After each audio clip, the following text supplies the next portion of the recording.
For my project, I took a tour of the Lowell Mills. They are located in downtown Lowell and spread throughout the city. Visitors have an option of doing a walking tour of the canals that powered the mills when they were active. When I went, the park rangers told me it was too cold, so I did a tour of the Boot Cotton Mills Museum and the Mill Girls and Immigrant exhibit. I started in the visitor center where I got some helpful information from the park rangers. The visitor center had two really cool interactive exhibits. One was a table with the city of Lowell, and when you press the buttons, different mills would light up. The other asked the visitors to engage with the idea that the Industrial Revolution had a large impact on climate change.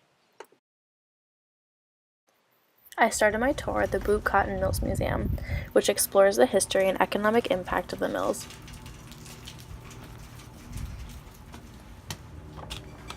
When you walk in, you see the, quote, historic staircase that the mill workers used every day.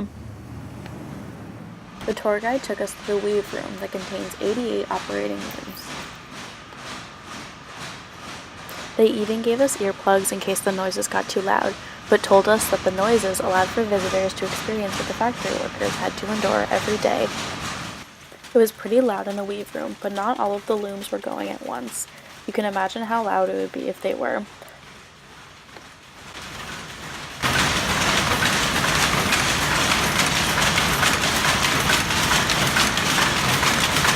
We were able to see a few of the museum workers adjusting the looms. This was pretty interesting because we got an idea of what it was like for the mill workers.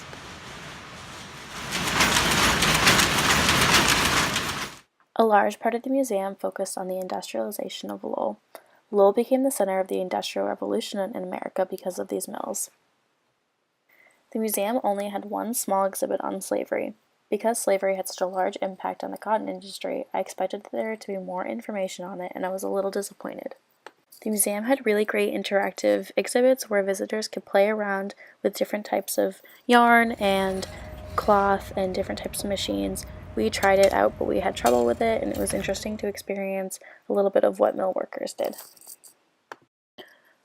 One exhibit addressed the labor unions that the mill workers formed.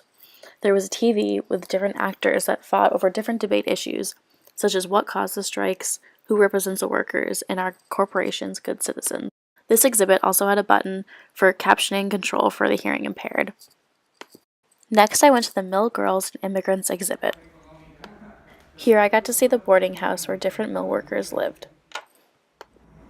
There were a lot of really interesting exhibits that told the stories of the famous mill girls and gave insight to what their lives were like. Because so many people immigrated to the United States to work in these mills, a large part of the museum focused on telling the stories of these immigrants.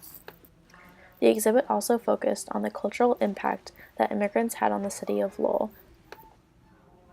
My favorite exhibit was entitled Lowell's Youth and the Refugee Experience.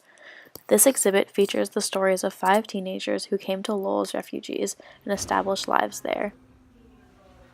In the exhibit, the 5 teenagers discussed their efforts to maintain a cultural heritage as they build a new life in the United States. The city of Lowell is proud of their immigrant population and welcomes all refugees. Overall, I really enjoyed my visit to the Lowell Mills. The tour was also very inexpensive. It was $6, but because I was a student, it was only $3. I noticed that the mills were extremely accessible for people in wheelchairs and with strollers, and there were a lot of accommodations for people who are hard of hearing or blind. For example, a lot of the exhibits contained hands-on activities or braille, and a lot of the videos had closed captionings for people to read. I learned a lot about the history of the mills as well as the economic and cultural impact on the city of Lowell.